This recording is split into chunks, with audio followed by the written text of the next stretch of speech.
semuanya, perkenalkan nama aku Nadia Nur Aulia, biasa dipanggil Nadia. Di kesempatan kali ini, aku ingin membahas tentang destinasi wisata yang terkenal banget di Indonesia, yaitu Gunung Bromo. Tapi sebelum aku membahas tentang Gunung Bromo ini lebih lanjut, aku pengen ngasih foto-foto aku pas waktu aku lagi di Bromo ya guys. Kayak aku foto-foto di sana dengan keindahan alamnya yang sangat-sangat berjebor, wah gitu. Jadi sebelum aku ngejelasin, aku mau ngasih foto-foto aku dulu ya guys.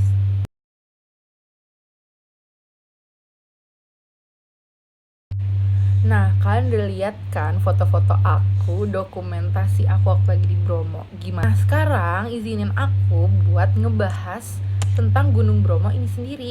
Jadi, Gunung Bromo memiliki ketinggian 2326 meter di atas permukaan laut. Dan Gunung Bromo ini adalah gunung berapi yang masih aktif loh hingga sekarang. Tetapi, walaupun kayak gitu, masih banyak wisatawan yang sangat-sangat minat untuk datang ke Gunung Bromo ini, walaupun gunung berapi ini tuh masih aktif banget loh sampai sekarang. Nah, untuk penjelasan lebih lanjutnya lagi, aku pengen menjelaskan tentang Gunung Bromo ini dengan analisis SWOT, yaitu strength atau kekuatan, weakness atau kekurangan, opportunities adalah peluang, dan threats adalah ancaman. Nah, aku sekarang mau jelasin tentang strength atau kekuatan dari Gunung Bromo ini.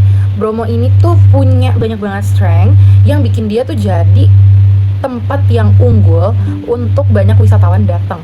Yang pertama adalah karena keindahan alamnya. Of course guys, karena keindahan alamnya. Di Bromo ini juga salah satu tempat terbaik untuk kita ngeliat matahari terbit. Yang kedua tentang aksesibilitasnya. Jadi kalian itu bisa ke Bromo tuh lewat berbagai jalur. Pertama, kalian bisa lewat Malang, bisa lewat Probolinggo, bisa lewat Pasuruan. Dan sekarang itu jalan-jalan itu sudah semakin membaik. Jadi kayak akses kalian untuk ke Bromo tuh nggak cuma dari satu tempat, tapi bisa dari tempat-tempat yang udah aku sebutin tadi. Yang ketiga, Gunung Bromo ini memiliki budaya yang sangat amat kaya. Salah satunya adalah dari suku Tengger. Suku ini masih ada hingga sekarang dan masih melestarikan upacara adat, yaitu Yadia Kasada.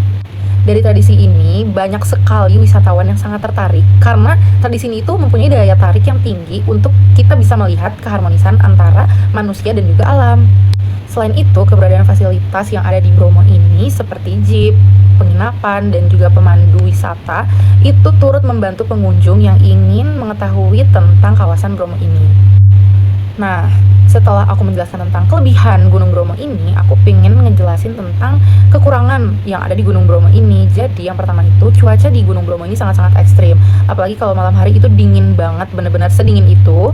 Dan buat orang-orang yang nggak biasa berada di suhu rendah, itu biasanya akan banyak resiko yang terjadi gitu. Dan itu akan menjadi kendala untuk mereka. Yang kedua, fasilitas umum yang ada di Gunung Bromo ini masih kurang memadai nih guys. Contohnya seperti toilet umum dan juga tempat sampah itu masih sangat terbatas di sana. Dan yang menjadi concern saat ini masih banyak sampah plastik yang bertebaran di kawasan Bromo itu sendiri. Selain itu, harga kendaraan yang untuk disewa di sana itu tidak sesuai dengan standarisasi yang ada, sehingga itu bisa menimbulkan banyak komplain dari wisatawan lain. Nah, sekarang aku mau ngebahas tentang opportunities atau peluang yang ada di Gunung Bromo ini.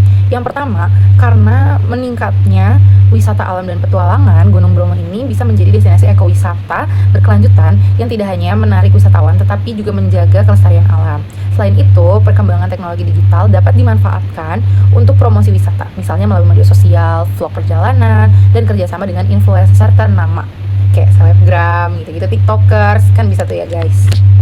Nah, selain itu, kegiatan UMKM juga masih bisa berkembang di sana seperti kerajinan tangan, kuliner khas suku Tengger, dan juga oleh-oleh khas dari sebuah daerah.